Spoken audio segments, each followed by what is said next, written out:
Russian government announced that it expects to resume negotiations with Kiev in the coming hours, on the third day of the special military operation on Ukrainian territory began.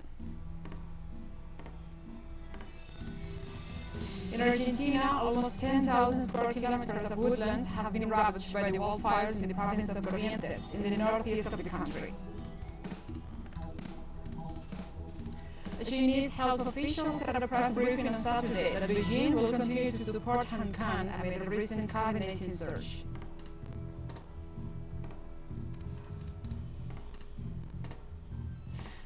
From the headquarters of FTS English in Havana, Cuba, this is From the South. I'm your anchor, Gladys Quesada, and these are the news. The Russian government announced that it expects to resume negotiations with Kiev in the coming hours. On the third day of the special military operation, Beijing will continue to support Hong Kong. Russian Foreign Ministry spokesperson Maria Zakharova said Ukrainian authorities proposed to Russia to talks on Saturday about possible negotiations between the parties from the headquarters to move forward in Havana on Friday. In the same line, Kremlin spokesperson Dmitry Peskov said Ukraine avoided sitting down and negotiating table after Moscow accepted negotiations with Kiev in the coming hours. On the third day of the special military operation on Ukrainian territory, also declared Russian Foreign Ministry spokesperson Maria Zakharova as an alternative venue for dialogue, Russia then broke off on Saturday about possible negotiations between the parties after refusing to move forward on the issue on Friday. The United Nations Security Council rejected the draft resolution proposed by the United States and its allies to condemn Russia's special military operation. Kiev's proposal. On Friday, the United Nations Security Council resolution promoted by the Western countries also condemned the special military operation carried out by Moscow and alternative venue for the isolation from the international community. With 11 votes in favor and the abstention of China, India, and the United Arab Emirates, the United Nations Russia vetoed the passing of the resolution as expected. This ultimately and then brought the approval of the motion by the UN Security Council. The United Nations Security Council rejected the draft resolution proposed by the United States and its allies to condemn Russia's special military operation. On Friday, the United Nations Security Council resolution media by the Western echoing the news of Zoom condemned the special military operation carried out by Moscow to negotiate Russia's isolation from on his Facebook profile. Ukraine's President 11 votes in favor and the abstention of China, India, and the United Arab Emirates to engage in talks aimed at passing the resolution as expected. In the message, the officials said Moscow and Kiev are trying to arrange a time and place for the meeting. Both Ukraine's and Russia's heads of state expressed prior to the announcement their desires to commit to talks to end the hostilities.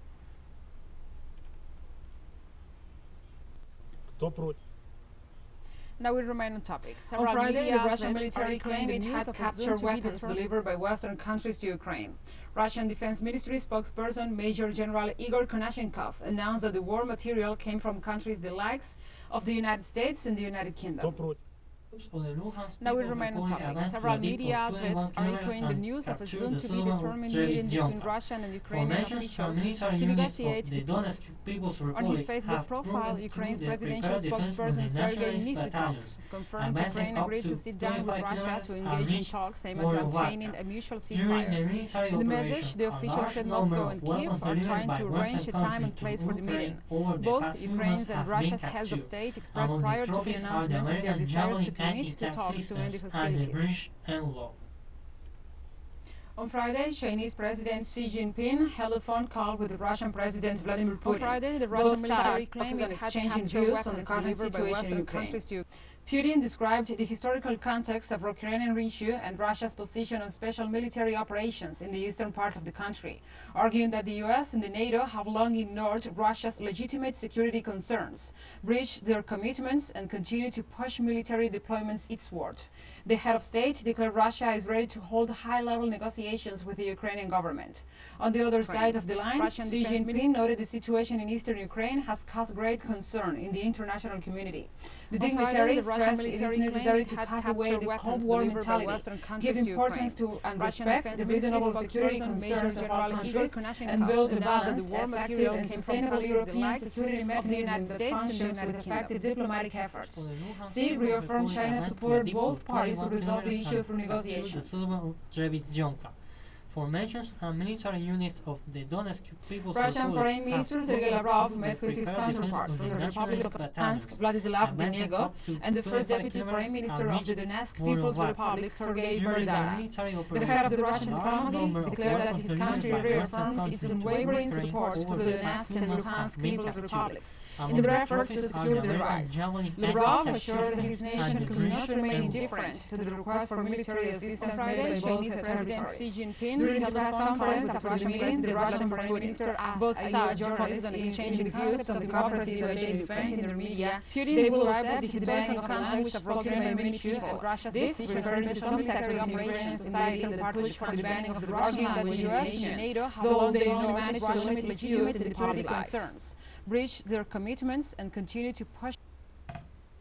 Putin described the alternative counter-organization heads of state and government met via secure teleconference on Friday to discuss the security situation in and around Ukraine. The meeting was chaired by the NATO Secretary General Jens Stoltenberg, who is in his opening remarks reassured the organization's support for Ukraine's sovereignty and territorial integrity. The military alliance's representative also called on Russia to immediately cease its military actions. Media correspondents and residents representing at the meeting both sides expectation for views on the current situation, as well as a valid COVID-19 described the arrival counter to cover in person from the NATO headquarters on special military operations in the eastern part of the country, arguing that the US and the NATO have long ignored Russia's legitimate security concerns, breached their commitments, and continue to breathe and take care of your physical and mental health. Balance your well-being and guide your body.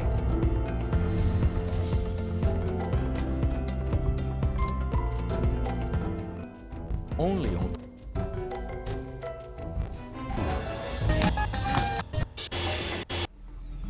Welcome back.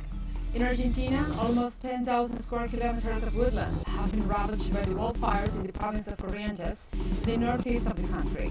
The National Institute of Technology indicated that about 10 square kilometers burn per day, totaling a little over 9,000 square kilometers that have now been scorched, for an 11% of the provincial territory damaged by the flames. Among the most affected areas of the department of Ituza, Argentina, and Santo Tomé stand out, with respectively 1.7 and 1,008 square kilometers ravaged by the blaze. Authorities in Argentina estimated that about 10 square kilometers spawned by the flames have an impact on human health and global warming.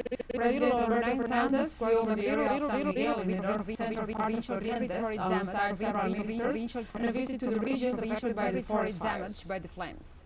Among the most affected areas, the department of Ituza, Ingo, and Santo Tomé stand out, with respectively 1 month after the ecological disaster of the Repsol ravaged by the blaze. In the country's authorities in Argentina estimated that demand immediate economic compensation by the flames to have an impact on human health. Our correspondent, Ramiro Angulo, President Alberto Fernandez flew over the area of San Miguel in the north and central part of Corrientes alongside several ministers on a visit to the regions affected by the forest fires. Protests against Repsol because Alto is being over a month since the oil spill. They feel robbed of their main work too, and now demand the company to act responsibly in the face of the damage they have.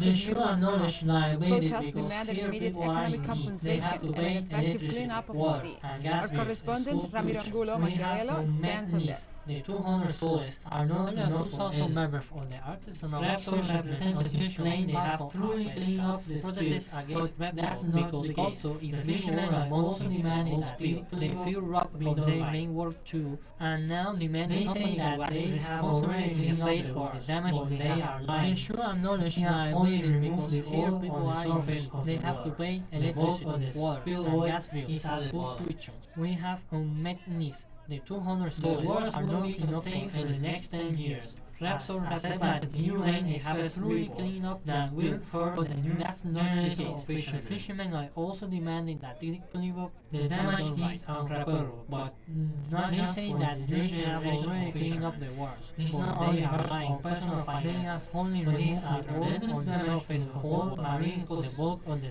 fossil oil that has wild for so long. The worst will be contained for the next 10 years, as said by the UN Express report that we need to strengthen by environmental institutions. which basically means first, the design of is based on a approval mechanism not just for companies. Second, government contingency plans not only hurt when companies can do their job, but it's a tremendous damage to the ocean marine because of the size of contractor companies in this line for so long.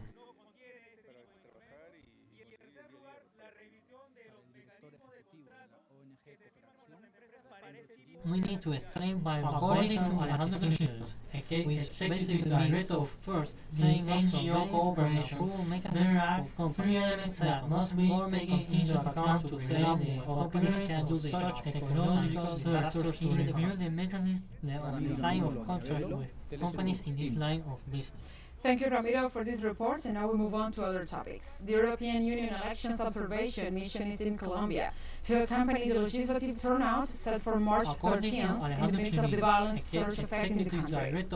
The head of the observation mission in Colombia, Javi Lopez, informs that he will hold a press conference where he is expected to disclose details regarding the presence of electoral observers in the nation.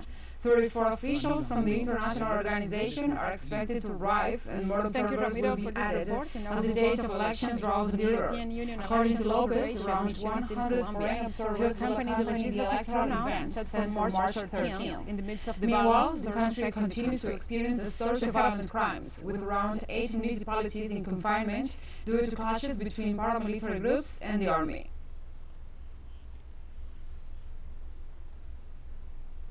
In Peru, survivors of Guatemala's civil war protests for more support from the government.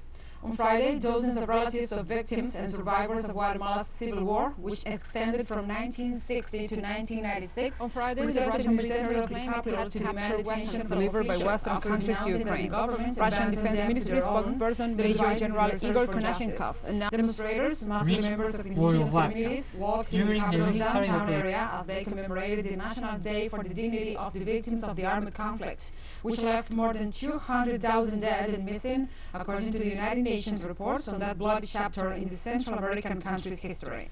The march also rejected the re-election intent for the Attorney General Consuelo Porras, who was sanctioned by Washington and included last year in a list of corrupt actors.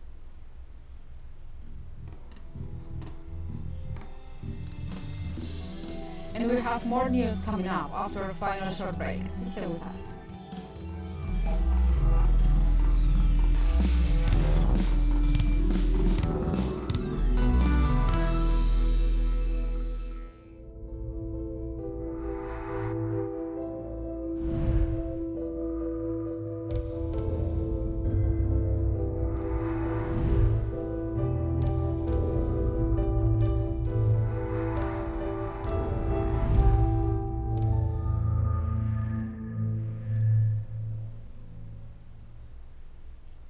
Welcome back to From the South.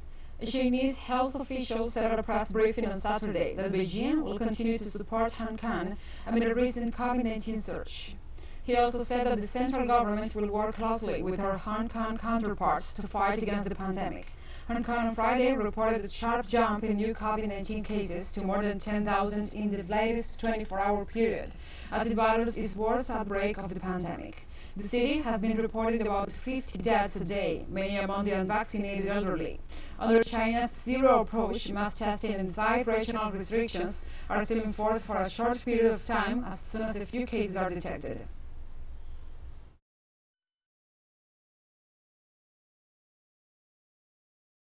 In addition, other COVID-19 epidemiologists will communicate with the team aiding in Hong Kong every day by video link to advise on the work in Hong Kong. The pandemic in Hong Kong is currently at a stage of rapid spread and accelerated rise.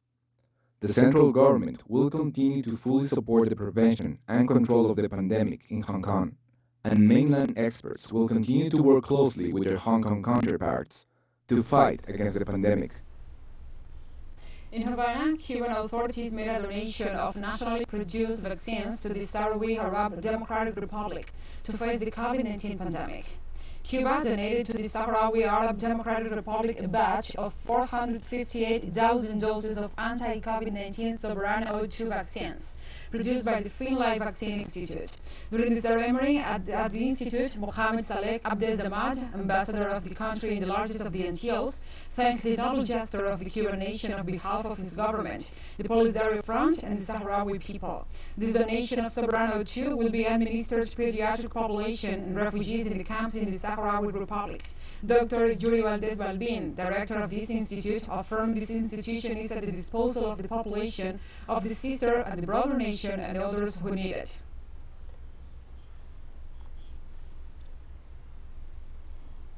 In Baghdad, Iraq, COVID-19 rages as vaccinations lag. In the stores and buses, masks are rare even as the pandemic virus spreads widely. Immunizers are looked at with suspicion, and the sick see hospitals as a last resort.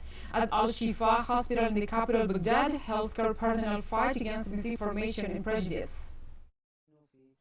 We are currently in the fourth wave of COVID-19 cases. We believe that we overcame the peak of the wave, but it's not over yet, which means that we are still in the danger zone. The biggest challenge is the wrong information out there. That is a lack of the good, appropriate awareness of what COVID is all about and how the vaccination and how safe the vaccination is. So this is the biggest challenge. So there's a gap in the right information people have at the community level. So, which is one of the reasons why MSF is shifting not just from the hospital care to transit to the health promotion program, targeting specific high-risk group. On Thursday, vaccination rates in Africa remain the lowest in the world as the coronavirus remains at large in the continent, said the World Health Organization. 1 year has passed since the COVAX facility delivered the first COVID-19 vaccines to Africa. In that time, around 400 million doses have been administered, which is the continent's largest ever vaccine rollout in a single year, said Matshidiso Moeti, WHO, the regional director for Africa, at an online press conference in Brazzaville, Republic of Congo. According to the officer of the WHO Regional Office for Africa, Piona Atugwebe, that part of the world should be able to meet the goal of vaccinating 70% of the continent's population by early next year.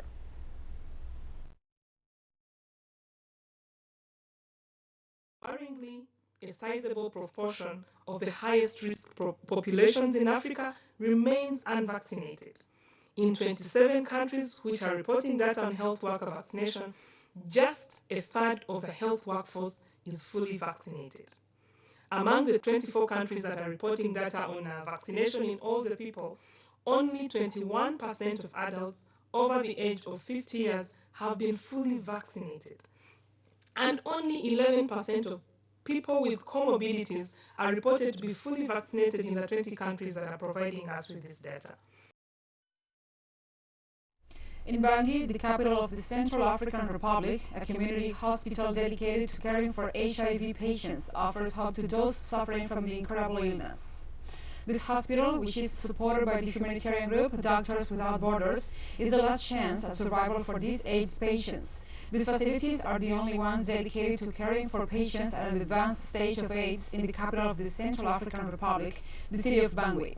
Around 110,000 people have HIV, but a lack of testing means many others who are afflicted by the disease won't appear among the numbers. The hospital has 68 beds and another 15 are for intensive care, but outside, HIV patients face another uphill battle, social stigma. Widespread hostility forces them to hide their status. La mortalité, c'est entre 10 et 15%, ce qui n'est pas mal. Franchement, avec l'état de gravité, les patients arrivent. On a des patients qui décèdent le même jour, parfois ou dans quelques heures d'arrivée aux urgences. C'est un des seuls pays où il n'y a pas de service de dépistage gratuit pour le VIH. Donc les patients connaissent leur statut très tard, quand ils sont déjà dans un état avancé. Donc, on sort, il travaille après. Mais quand même, on a café, mais peut-être qu'il y a In Mali on Thursday, arrival of former Nigerian President Goodluck Jonathan, representing the 15-nation Economic Community of West Africa for talks with the military junta over restoring civilian rule in the volatile country. Jonathan is due to meet junta officials in the capital Bamako. At this moment, Mali, a conflict-ridden Sahel nation of 21 million, is governed by a junta that seized power in August 2020. Jonathan urged Mali to transition towards democracy as soon as possible, describing the country's government as an aberration. He made these comments a day after Mali's army-dominated legislature approved a bill allowing the junta to rule for up to 5 years. Jonathan suggested the time frame was unacceptable. We've not been here for quite some time. The reason is that within this period, there's a technical team from ECOWAS, African Union, and African Union and the United Nations, also with some of the consultants employed by the ECOWAS that worked with the technical team from Mali. Within this period, they were trying to sort out issues. So they've come up with their report, and that is why we are here to engage the transitional government, of course, with the foreign minister, the head of government, and others, so that we can agree on a common position that will be the best interest of Mali, the best interest of ECOWAS, and the best interest of Africa. Nigerian President Muhammadu Buhari on Friday approved an amended electoral law that will allow electronic transfer of vote results during the 2023 elections in a bid to improve transparency. Ballots in Nigeria have often been marked by electoral fraud since the country returned to civilian rule in 1999. The bill allows the INEC Election Commission to authorize electronic transmission of voting results and electronic registration to help prevent fraud. These innovations will guarantee the constitutional rights of citizens to vote and to do so effectively.